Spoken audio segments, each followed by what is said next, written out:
ಪ್ರಮುಖವಾಗಿ ಇವತ್ತು ದೆಹಲಿಗೆ ತಮ್ಮ ಆಗಮನ ಆಗಿರ್ತಕ್ಕಂಥದ್ದು ಹೈಕಮಾಂಡ್ ನಾಯಕರನ್ನ ಭೇಟಿ ಆದ್ರ ಯಾವ ವಿಚಾರ ಚರ್ಚೆ ಆಗಿದೆ ಅಂತ ಹೇಳಿ? ಇವತ್ತು ದೆಹಲಿಗೆ ಬಂದದ್ದು ನಮ್ಮ ಇಲಾಖೆಯ ಒಂದು ಕೆಲಸದ ನಿಮಿತ್ತ ನಾನು ದೆಹಲಿಗೆ ಬಂದಿದ್ದೇನೆ. ಹಾಗೆ ನಮ್ಮ ನಾಯಕರಾದಂಥ ಮಾನ್ಯ KC ವೇಣುಗೋಪಾಲ್ಜಿ ಅವರಿಗೆ ಭೇಟಿಯಾಗಿದ್ದೇನೆ. ಪ್ರಸಕ್ತ ರಾಜಕೀಯ ವಿದ್ಯಮಾನಗಳ ಬಗ್ಗೆ ಚರ್ಚೆ ಮಾಡಿದ್ದೇವೆ. ಕಾಂಗ್ರೆಸ್ ಪಕ್ಷ ಸಂಘಟನೆ ಬಗ್ಗೆ ಚರ್ಚೆ ಮಾಡಿದ್ದೇವೆ. ನಮ್ಮ ಇಲಾಖೆಯಲ್ಲಿ ನಾವು ಮಾಡಿದಂಥ ಸಾಧನೆ ಬಗ್ಗೆನೂ ಇವತ್ತು ಅವರಿಗೆ ನಾನು ಮನವರಿಕೆ ಮಾಡಿಕೊಟ್ಟಿದ್ದೇನೆ. ಹೀಗಾಗಿ ಇವತ್ತು ಎಲ್ಲರಿಗೆ ಭೇಟಿಯಾಗಿ ಮತ್ತೆ ನನ್ನ ಕ್ಷೇತ್ರಕ್ಕೆ ವಾಪಸ್ ಆಗ್ತಾ ಇದ್ದೇನೆ. ಪ್ರಮುಖವಾದಂತ ವಿಚಾರ ಏನು ಚರ್ಚೆ ಆಗಿದೆ ಅಥವಾ ರಾಜಕೀಯ ಸಂಬಂಧಪಟ್ಟಂತೆ ಇಲಾಖೆ ಹೊರತುಪಡಿಸಿ?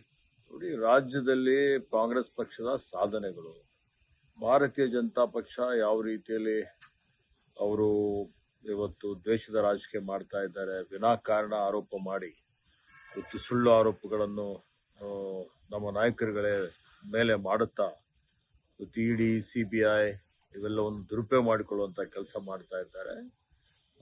ಅದನ್ನು ಇವತ್ತು ಯಾವ ರೀತಿಯಲ್ಲಿ ಹೋರಾಟ ಮಾಡಬೇಕು ಅನ್ನೋದ್ರ ಬಗ್ಗೆ ಈ ಥರ ವಿಷಯಗಳ ಬಗ್ಗೆ ಚರ್ಚೆ ಆಗಿದೆ. ಇವತ್ತು ಬೇರೆ ನಾಯಕರುಗಳು ಕೂಡ ಬರ್ತಾ ಇದ್ದಾರೆ. PM ನರೇಂದ್ರ ಸ್ವಾಮಿ ಆಗಿರ್ಬೋದು, ಆಮೇಲೆ KN ರಾಜಣ್ಣ ಅವರು ಈಗ ಇನ್ನೇನು ಬರ್ತಾರೆ. ನರೇಂದ್ರ ಸ್ವಾಮಿ ಅವರು ಈಗ ರಾಜ್ಯ ಮಾಲಿನ್ಯ ನಿಯಂತ್ರಣ ಮಂಡಳಿ ಅಧ್ಯಕ್ಷರಾಗಿ ಅಧಿಕಾರ ವಹಿಸಿಕೊಂಡಿದ್ದಾರೆ. ಅವರು ನಮ್ಮ ನಾಯಕರುಗಳಿಗೆ ಭೇಟಿ ಆಗಲಿಕ್ಕೆ ಬರ್ತಾ ಇದ್ದಾರೆ. ಅದಕ್ಕೆ ವಿಶೇಷ ಏನಿಲ್ಲ ದೆಹಲಿಗೆ ಬರುವಂಥದ್ದು. KN ರಾಜಣ್ಣ ಅವರು ಹಿರಿಯ ನಾಯಕರಿದ್ದಾರೆ. ಅವರ ಇಲಾಖೆ ಇದೆ, ಬೇರೆ ಬೇರೆ ವಿಚಾರಗಳಿದ್ದಾವೆ.